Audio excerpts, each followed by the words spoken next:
Hi everyone, I'm Paige Pressey, and this presentation is about an independent study that I conducted over the past spring. It's about the influence of land use history on current abundance of invasive species in forests. Basically, we're looking at how forest composition changes based on land use history. So we're looking at types of successional trees and invasive species in our study. First, I want to bring your attention to the picture on the left.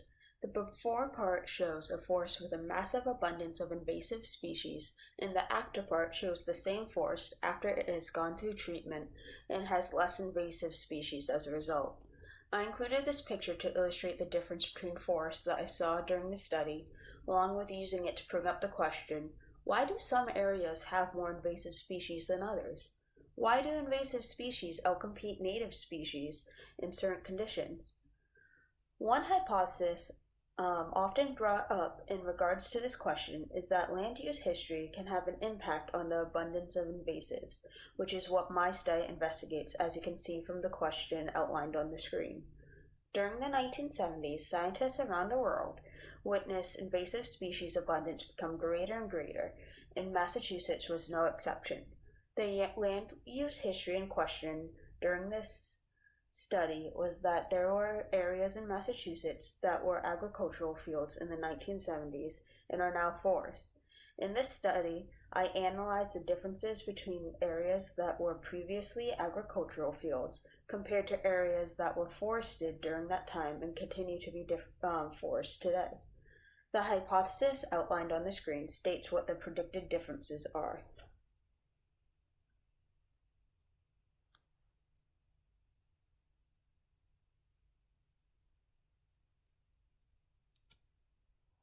Now I'm going to explain how we found different sites to fit what we needed for this independent study. As you can see on the screen is a map of Westfield. You can see the Westfield River and the Little River coming off of it. I want you to pay attention to the area within the white square. Let's go over the criteria that we needed for each site. It must be within a floodplain. As you can see, the area within the white square is in a floodplain, and then we need to be able to do a comparison. One area within that white square needed to have been a forest in the 70s and a forest now, and then another area alongside the same one that was forested needs to be to have been an agricultural field in the 70s and a forest now. So, this is the same part of Westfield that we saw in the previous map. But now we see the land use of the area during the 70s.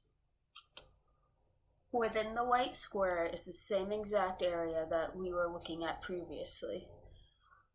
The light green heart shape stands for or represents agricultural land, and then the dark green next to it represents forest.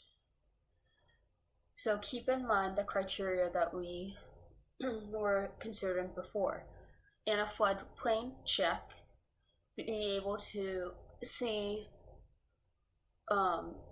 area that was agriculture in the 70s, check. Area that was forested in the 70s, check. As you can see, this is the same map of Westfield that we were looking at earlier, but now we're looking at land use in 2005, and 2005 was the most recent year that we could find data for. So, here's our white square once again, but you can see that the light green heart shape is no longer there. This is exactly what we want, though. We can now compare two different areas within that white square. One, which was dark green on the previous slide and dark green now, and the area that was light green on the previous slide and now dark green. Basically forest to forest and then agricultural to forest to meet our criteria. Unfortunately, though, we could not do data collection in this area. We found difficulty with other sites because this land was being used for something else now. And in this case, it is being used for the Westfield Water Pollution Control Plant. So we cannot go back there and collect data. Luckily, we did find 4 sites that met our criteria and we could get to for data collection. We ended up finding 4 sites in the Connecticut River Watershed that met the criteria that I previously mentioned. So once again, what we're basically doing is comparing 2 areas, one that was once agricultural and one that was forested all along, to see how the forest composition is different.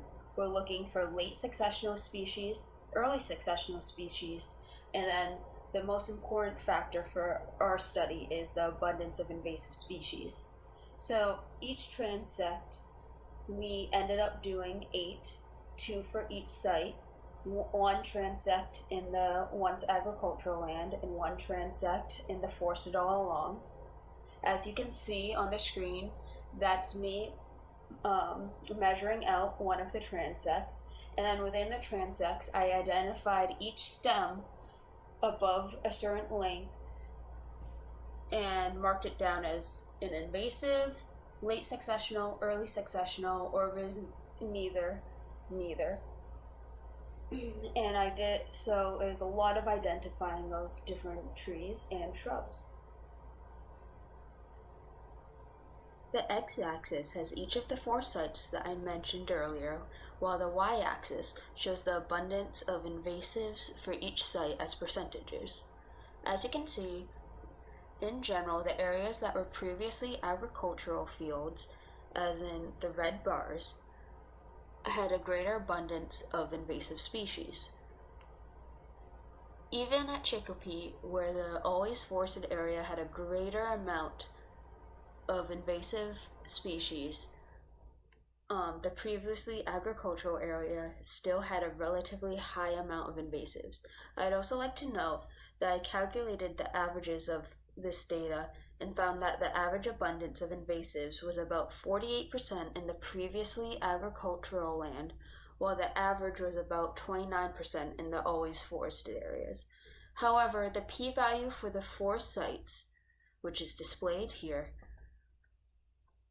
was not lower than 0.05, so there was no statistical significance for the correlation between the type of forest and the abundance of invasive species.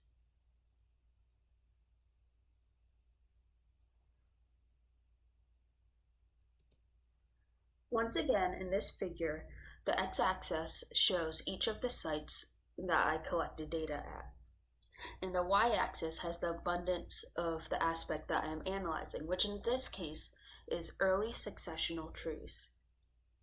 It is quite clear that there were more early successional trees in the previously agricultural areas, as demonstrated by the red bars, with only 1 site having any early successional trees in the always forested area.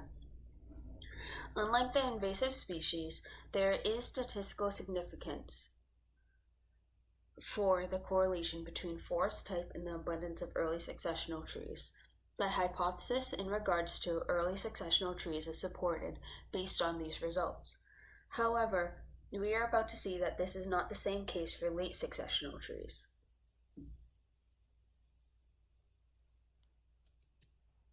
The x-axis of this figure is the same as the 2 other figures we've already seen, with each site being described. The y-axis of this figure is the same as the last one, but with late successional trees instead of early successional trees. As you can see, there's no obvious trend with the abundance of late successional trees in the type of area that we're looking at. The p-value is also much greater than 0.05, so there's no statistical significance. After creating the last figure that we looked at, and conducting a paired t-test on the abundance of late successional trees, I was curious if the averages of the 2 different areas would provide any insight. I calculated the average abundance of stems, as displayed by the y-axis, and compared the areas that were previously agricultural and the areas that were always forested, as displayed by the x-axis.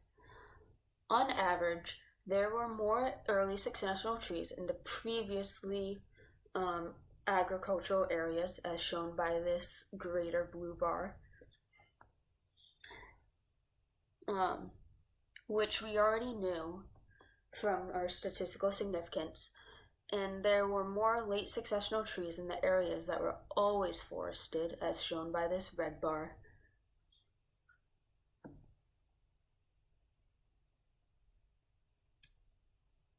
Outlined on the screen is what we discussed in our previous results section. The only part of our hypothesis which is supported through statistical significance was that there is or was more early successional trees in areas that were previously agricultural fields.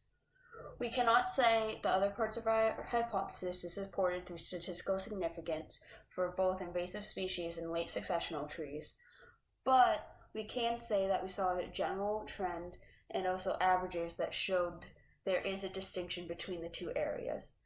Going forward, I'd want to collect more data by going to more sites.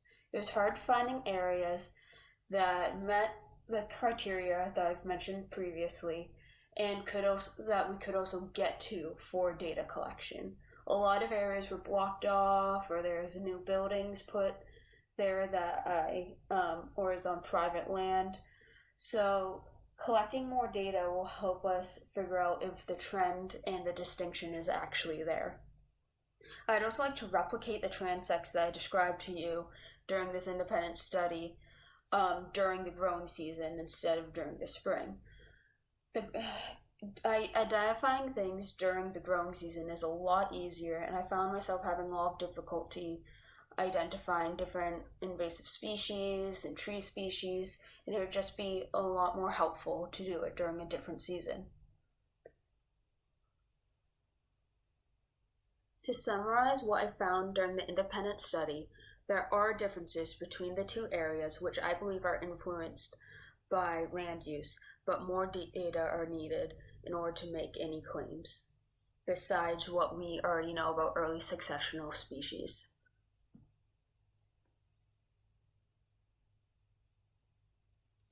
Thank you to everyone that listened to my presentation. I hope you enjoyed it and came out with more knowledge about how a forest composition may be influenced by land use history.